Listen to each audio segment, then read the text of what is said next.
Yo, what's good? I know I haven't made a video in a while, but we're back, and today I wanted to do a little bit of a different video. I wanted to talk about 10 things I hate as being a producer. So without talking too much, let's get right into the video with the first point that loop makers can relate to, and that's manual split accepting. What is that for people that don't know what it is? Essentially, if you go on BeatStars and you add a loop maker as a collaborator, the loop maker always has to manually accept the invitation. It might not seem that much to just accept it, but for example, if you have a good month and a lot of people use your loop, and then you have like 20 loop invitations from people, also mind that 20 invitations is not equal to 20 beat sales, because a lot of people use loops and not everybody makes a beat sale. The most annoying part about accepting them is that you can't accept them on your smartphone. When I click on the email and click on the link, it doesn't open up, so I always have to do it on the computer, and always having to boot up a computer for like a beat split is really annoying. That's one thing I hate about BeatStars. Also, a lot of things I hate about BeatStars, especially their support. For example, if someone takes your loop, but we're gonna get to that subject in a minute. Let's go to the second point, and that's loops being casually stolen. It's insane how many producers actually steal loop makers' loops and be like, they don't really think about it and they just steal the loops. That's kind of insane, especially since beat makers always whine about when someone steals their beat, especially artists. They just take loops, make songs out of them and release them. Like, for me, I have like a whole Spotify playlist of people who just taken my loops and never gave me a split nor credits. That's low-key where Shazam and the new Google feature comes in handy, so you can actually like listen to your loops, see if someone's stolen them. Let's get to the third point, and that is underpaid and not appreciated. Okay, there are worse cases, like for example, audio engineers, but the thing is, they always get their paycheck. Producer, they don't have their regular paycheck for recording. They mostly get money after they made the song with the artist. Some producers get obviously more money and sell their releases for like 42 euros and promote the fuck out of them, but I know so many producers who really work hella hard and don't get the money they deserve, as well as the appreciation they deserve. But yeah, that's definitely something I've noticed a lot, even with my friends. But let's get to the next point. Point 4, and that's loop request or beat request. So when people request you to do a certain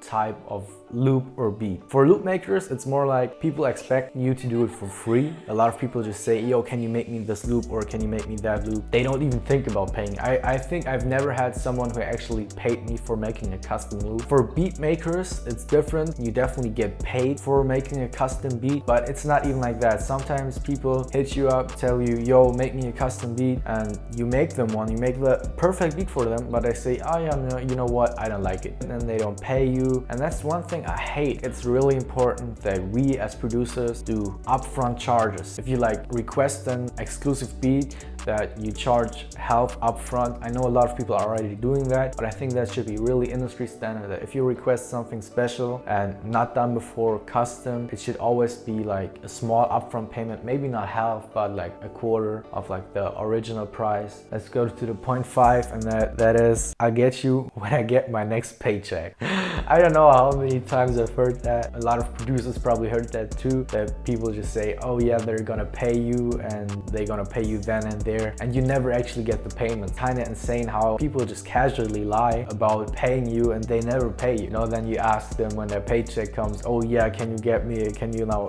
pay me for the beat? And they're like, man, sorry, I can't do that. I'm kind of broke right now, but I'll get you next month or something like that. And then you ask them for like 3 months and they're never paying, you know?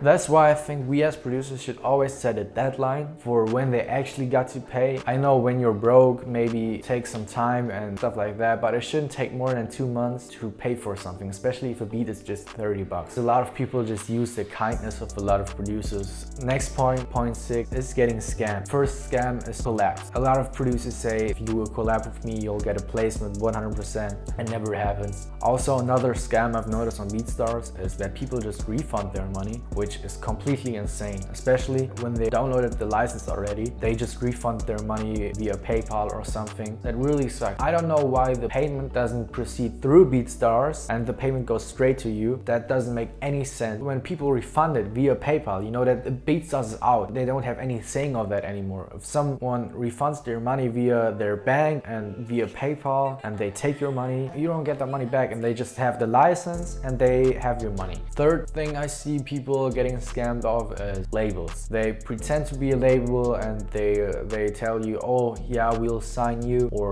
we'll give you a contract, but you just have to pay this small upfront fee, and they act like they're Taz Taylor or Internet Money, or they're like Sony or Atlantic Record. They send you an email or something saying, yeah, you're getting signed, just send me a 200 euro upfront payment. I see a lot of people falling for that, even though that's a scam, where I think, okay, you gotta be pretty dumb to fall for something like that. No label is gonna charge you 200 euros upfront for anything. But yeah, let's go on to point 7. Industry producers versus normal producers. Normal producers really have to work like 10 years minimum to get a Justin Bieber placement or get a placement with a huge artist. Insane how easy it is if you have contacts, or if your dad works at Atlantic Record and you just get into studio sessions with these artists. Especially if you can't get into studio sessions. Especially if you're from Germany and you want to get a placement in the United States.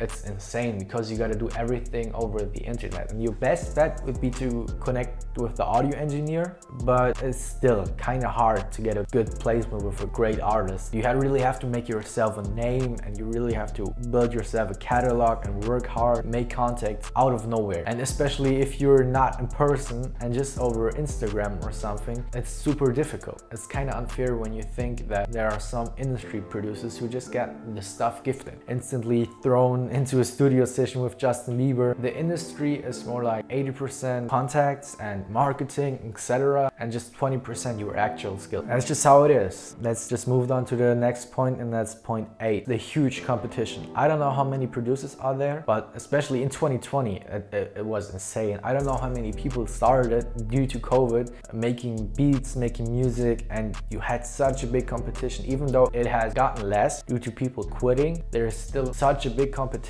Well, it's good that there's competition, so you can always work on bettering yourself and getting up to them, but so it can be really demotivating, and it can really mess with your mental health, especially if you produce so many things that you don't even have social life anymore. You don't treat yourself or go out in a while, and it's crazy. And there are certain people that can just totally live fine with grinding their whole day, going to sleep and waking up and doing the same for 4 years. They might be on top of their game, but it's really hard to keep up with these people. And some people have a team behind them. Some people are uploading beats collectively and just have an advantage due to more people or many people working together. And while we're talking about mental health, let's go into the 9th point, and that is mental health. We all started music production out of we love music production, but we love it so much that we actually want to do it. This mindset has gotten so deep into our brains that we're just like, oh, you can't do a normal job. You gotta do music 100%. You gotta grind and make it. And this always leads to a burnout. 100% mental health goes down. You get a burnout, you burn out, because if you work every day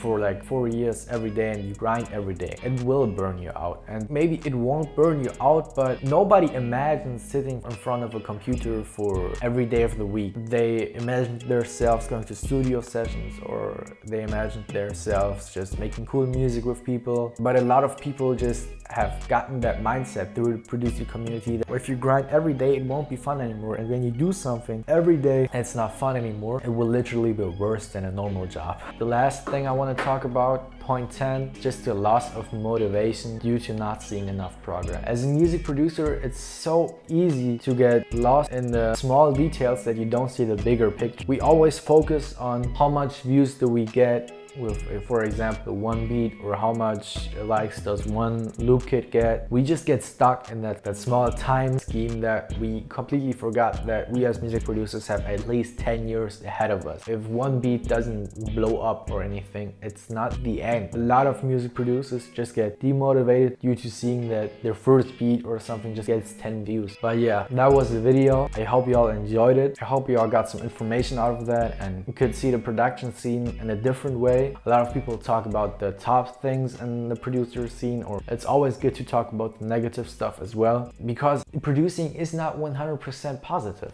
There's always negative stuff, and that's good that we acknowledge that and find a way to work around it. I hope you all enjoyed the video, and I'll see you in the next video. So then, bye.